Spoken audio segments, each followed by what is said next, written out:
हम सब हर दिन प्रिंटर देखते हैं, ऑफिस में, घर पर, दुकानों में। पर कभी सोचा है कि ये मशीनें जो हमारे डिजिटल काम को असल दुनिया में, मतलब कागज पर ले आती हैं, वो आखिर काम कैसे करती हैं?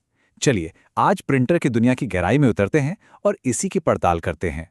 तो चलिए, सबसे पहले और सबसे जरूरी सवाल से शुरू करते हैं। आखिर ये प्रिंटर है क्या भला? और ये कंप्यूटर स्क्रीन पर दिखने वाली चीजों को हमारे हाथों में कागज पर उतार कैसे देता है? सीधे शब्दों में कहें तो प्रिंटर एक ऐसा डिवाइस है जो कंप्यूटर से जानकारी लेता है और उसे कागज पर छाप देता है। देखिए, जो कुछ भी हमारी स्क्रीन पर है वो है सॉफ्ट कॉपी, और जैसे ही वो कागज पर छपकर बाहर आता है वो बन जाता है हार्ड कॉपी।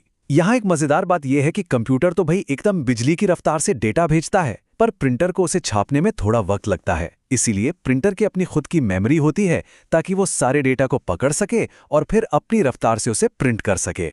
ठीक है, तो अब ये समझते हैं कि प्रिंटिंग होती कैसे है।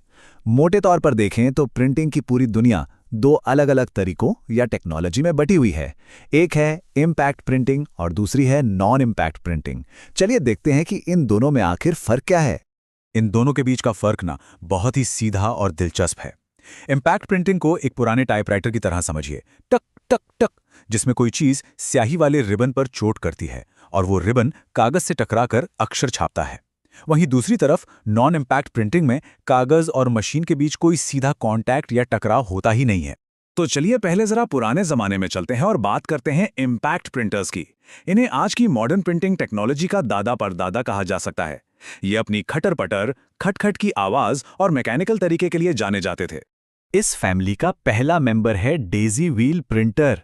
हाँ, थे तो ये कछुए की चाल वाले, मतलब बहुत धीमे, लेकिन इनकी प्रिंटिंग की क्वालिटी इतनी साफ सुथरी होती थी कि इन्हें लेटर क्वालिटी प्रिंटर भी कहा जाता था। मतलब जरूरी चिट्ठियों और डॉक्यूमेंट्स के लिए यही इस्तेमाल होते थे। अब सवाल ये है कि इसका नाम डेजी व्हील क्यों पड़ा? क्योंकि इसका जो प्रिंट हेड था वो सच में गुलबहार के फूल जैसा दिखता था। इसकी हर पंखुड़ी पर एक अक्षर उभरा होता था। प्रिंटर इस पहिए को घुमाकर सही अक्षर को जगह पर लाता और फिर खटाक एक छोटा सा हथौड़ा उस पर चोट करता, जिससे वो स्याही वाले रिबन से टकराकर कागज पर छप जाता था। अच्छा, अब आते हैं डॉट मैट्रिक्स प्रिंटर पर। अरे, इसकी जोरदार आवाज तो पक्का कभी न कभी सुनी होगी, पुराने सरकारी दफ्तरों में या रेलवे के टिकट काउंटर पर। इसका प्रिंट हेड कई छोटी छोटी पिनों का एक ग्रुप होता है। ये पिन रिबन पर चोट करके छोटे छोटे डॉट्स बनाती हैं और इन्हीं डॉट्स को जोड़कर अक्षर बनते हैं। क्वालिटी बहुत अच्छी नहीं होती थी, पर ये मशीनें बहुत मजबूत होती थीं।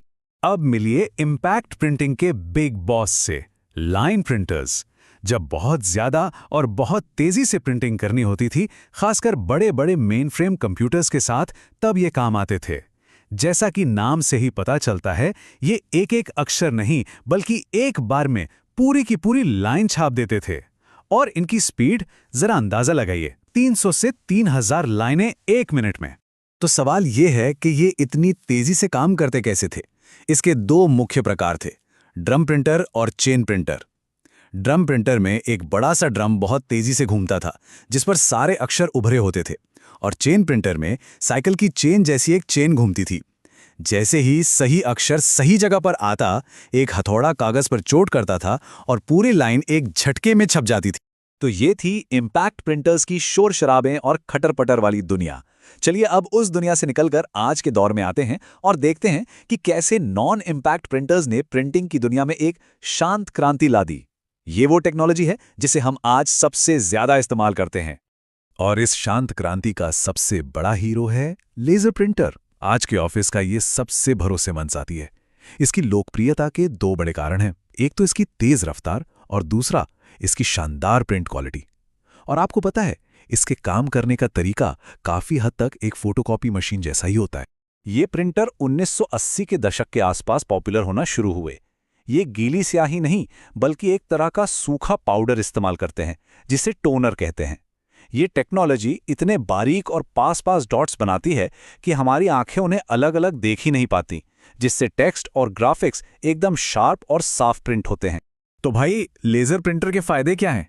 स्पीड बहुत तेज होती है, रेजोल्यूशन शानदार होता है, और अगर बहुत ज्यादा प्रिंट करना हो तो हर पेज की लागत कम पड़ती है। लेकिन हर चीज के दो पहलू होते हैं। ये प्रिंटर खुद भी महंगे होते हैं और इनका टोनर या ड्रम बदलना भी इंकजेट प्रिंटर की कार्ट्रिज से ज़्यादा महंगा पड़ता है। चलिए अब उस प्रिंटर की बात करते हैं जो शायद हम में से ज़्यादातर लोगों के घरों में होगा, इंकजेट प्रिंटर। ये लेज़र से एकदम अलग तरीके से काम करते हैं।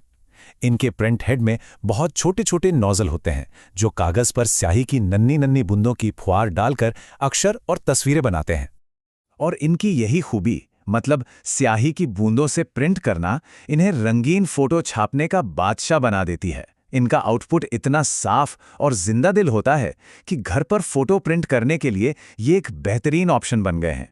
तो ये इतने सारे रंग आते कहाँ से है? इसका राज छुपा है 4 अक्षरों में, CMYK, यानी सियान, मैजेंटा, पीला और काला। बस इन्हीं 4 रंगों को मिलाकर कोई भी दूसरा रंग बनाया जा सकता है। हाँ, एक छोटी सी दिक्कत इनके साथ होती है।